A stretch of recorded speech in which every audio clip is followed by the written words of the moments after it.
নমস্কার বন্ধুরা, বাঙালির ভুড়ি ভোজে আপনাদের স্বাগত। তো আজকে আমি বানাবো খাসির মাংসের পাতলা ঝোল। এই গরমের সময় একদম পাতলা করে রান্না করব, হালকা করে রান্নাটা করব, কম মশলা দিয়ে।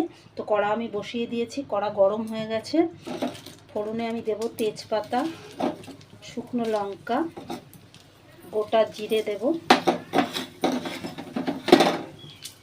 ফোড়নে আমি গোটা জিরে দিয়ে দিলাম। এবার আমি একটু দারচিনি দেব, একটু এলাচ দেব, আর একটু লবঙ্গ দেব। দিয়ে আমি এটাকে একটু ভাজা ভাজা করে নেব।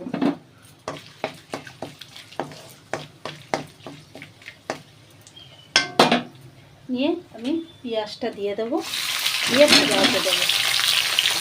পেঁয়াজ কুচে নিয়েছি। পেঁয়াজটা কিন্তু আমি অল্প করে দিয়েছি। মশলার পরিমাণ আমি কিন্তু একদমই কম দেব। তো পেঁয়াজটাকে আমি ভাজা রেখে দেবো। পেঁয়াজটা কিন্তু আমার বেশ ভাজা ভাজা হয়ে গেছে।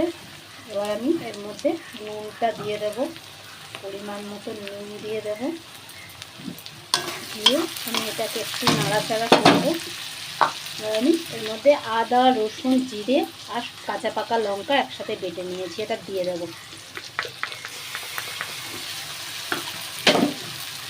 দিয়ে মশলাটাকে আমি ভালো করে কষাবো।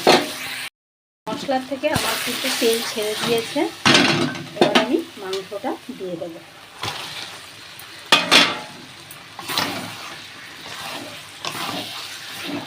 মাংসটা দিয়ে এবার আমি ভালো করে বেশ কিছুক্ষণ ধরে কষিয়ে নেব, ঢাকা দিয়ে দিয়ে।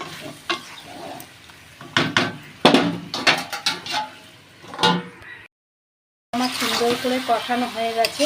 এবার আমি উপর থেকে টমেটোটা আর আলুটা দিয়ে দিয়েছি। এবার আমি আরও 5 মিনিট কষিয়ে নেব, নিয়ে তারপর কিন্তু জল দেবো। কষানোর থেকে আমার কিন্তু তেল ছেড়ে দিয়েছে।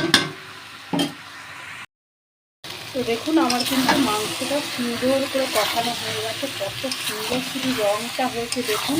মাংস থেকে কিন্তু আমার তেল ছেড়ে দিয়েছে। এবার আমি এর মধ্যে জল দিয়ে দেবো।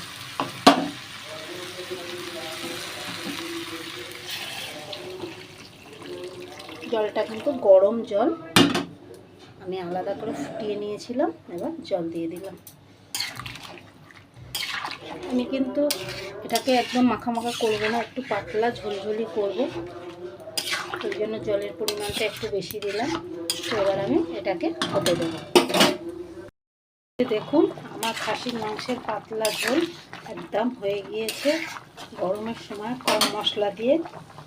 এবার আমি এটাকে নামাবো। নামাবার আগে আমি একটু গরম মশলা দেব, অল্প সামান্য একটু গরম মশলা দেব। দিয়ে একটু নাড়াচাড়া করে এবার কিন্তু আমি এটাকে নামিয়ে নেব।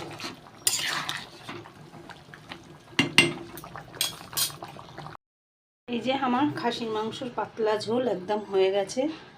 তো আপনারা গরমের সময় পারলে এরকম কম মশলা দিয়ে বানিয়ে খেয়ে দেখতে পারেন, খেতে কিন্তু দারুণ হয়। তো রেসিপিটা যদি ভালো লাগে লাইক, কমেন্ট, শেয়ার, সাবস্ক্রাইব করবেন।